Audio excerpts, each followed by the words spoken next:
enggak?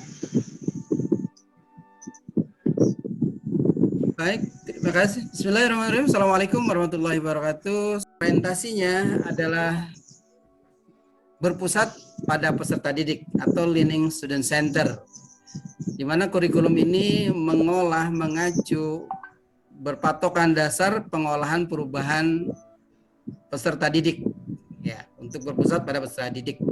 Itu pertama, di mana pembelajaran harus memenuhi kebutuhan perkembangan, tahapan belajar, serta kepentingan peserta didik. Ini sesuai dengan profil pelajar Pancasila. Kemudian kurikulum itu juga harus kontekstual. Artinya apa? Menunjukkan kekhasan sesuai dengan karakteristik di satuan pendidikan, melihat konteks sosial budayanya dan lingkungan serta dunia kerja yang ada di sekitarnya atau dunia kerja yang akan dimasuki oleh anak-anak kita. Lalu yang ketiga, kurikulum ini harus esensial, artinya semua unsur informasi penting yang dibutuhkan itu memegang peran penting terhadap kurikulum yang akan digunakan.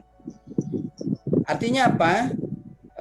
Bahasannya juga harus lugas, mudah dipahami oleh siswa. Kemudian dokumen tidak perlu memuat kembali lampiran-lampiran yang lalu untuk menukil tentang capaian pembelajaran, struktur dan dokumen kurikulum secara operasional.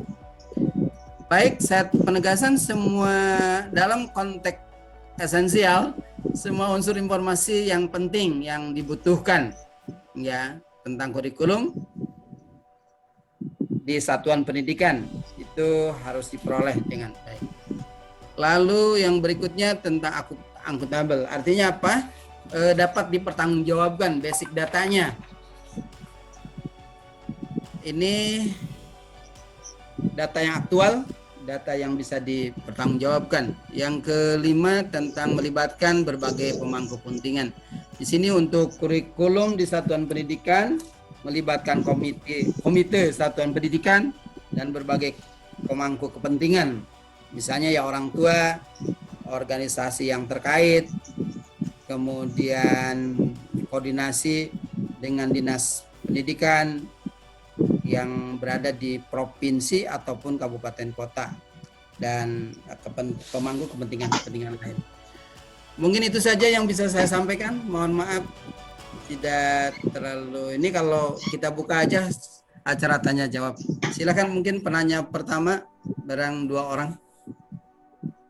Saya Pak Undang. Ya silakan Bu Nur. Ya, ini gangguan lagi nih internet saya kacau. Tapi seadanya lah. Ya. Sudah memasang kiri kanan ada laptop, kemudian ada HP. Jadi seadanya aja lah perangkat yang sekira bisa mendukung terhadap kegiatan kita. Tadi berkaitan dengan prinsip pengembangan kurikulum operasional di satuan pendidikan, Pak Undang, disebutkan akuntabel.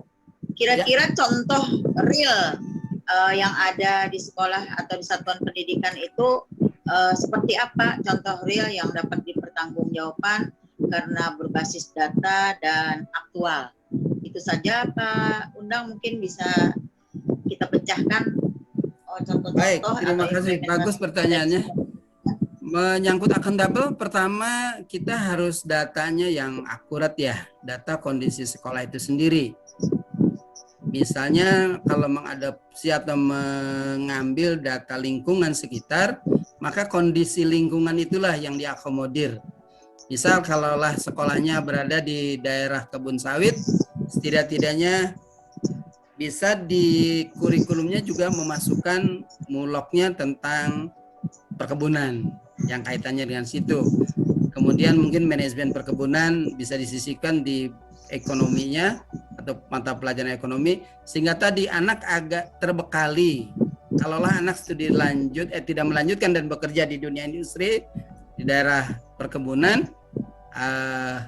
anak sudah memiliki kompetensi di bidang itu. Nah, itu secara akuntabel bisa dipertanggungjawabkan, dimasukkan di dalam kurikulum sehingga tadi bisa mengakomodir lingkungan sekitar. Mungkin itu pendek pengetahuan. Terima kasih. Ya. Mungkin yang lain? Terima kasih Pak Undang ya atas penjelasannya. Pak Undang, ada bertanya Pak Undang. Ya. Dari 5 prinsip pengembangan kurikulum tadi, Ya. pengembangan kurikulum operasional itu di situ melibatkan pemangku kepentingan, gitu ya. Nah, sejauh mana Pak pemangku kepentingan atau orang stakeholder ini terlibat di dalam pengembangan kurikulum di satuan pendidikan? Baik, terima kasih, cukup bagus. Karena menyangkut pengembangan kurikulum di situ dan pemangku kepentingan ini sangat berperan. Misalnya keterkaitan antara Pemda setempat atau dinas pendidikan setempat, terus komite sekolah, ya, komite sekolah di satuan pendidikan, kemudian tadi mungkin mewakili orang tua, kemudian di sentra lingkungan, sentra industri tadi juga mengakomodir. Artinya kepala sekolah, guru, komite sekolah, instansi yang terkait, kemudian organisasi sentral yang terkait atau DUDI yang terkait, ya bisa memberikan masukan kepada sekolah untuk tadi pengembangan kurikulumnya. Jadi diakomodir dari mereka semua. Misalnya tadi dunia industri sekitar dia ingin lulusan kita bisa terakomodir di mereka. Berarti mereka mempunyai kepentingan terhadap kita.